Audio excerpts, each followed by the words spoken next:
Mushroom சுக்கா செய்யலாமா? இதற்கு தேவையான பொருட்கள் சோம்பு, சீரகம், தனியா, ஏலக்காய், கிராம்பு, பட்டை, கருவேப்பிலை, இஞ்சி பூண்டு பேஸ்ட்டு, மஞ்சத்தூள், உப்பு, காஞ்ச மிளகாய், காஷ்மீரி மிளகாய், வெங்காயம், தக்காளி, அப்புறம் மஷ்ரூம். ஃபர்ஸ்ட் இந்த ட்ரை இன்க்ரீடியன்ஸ் எல்லாமே எண்ணெய் இல்லாமல் கடாயில் வறுத்து பொடி பண்ணி வச்சுக்கணும்.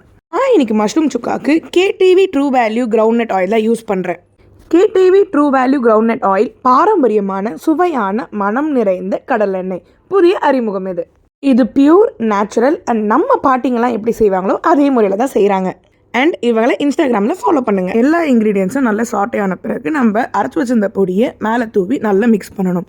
அதுக்கப்புறம் எண்ணெய் பிரிஞ்சு வந்ததுக்கப்புறம் லாஸ்ட்டாக இந்த மஷ்ரூம் சுக்காக்கு இன்னும் டேஸ்ட் அண்ட் ஆட் ஆன் கொடுக்க தேங்காய் தூளை ஆட் பண்ணி மிக்ஸ் பண்ணால் இன்னும் சூப்பராக இருக்கும்.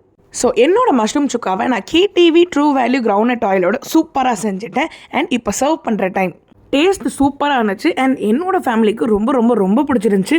ஸோ நீங்களும் இந்த மஷ்ரூம் சுக்காவை ட்ரை பண்ணிவிட்டு எப்படி இருக்குன்னு கீழே கமெண்ட்டில் சொல்லுங்கள். பாய்.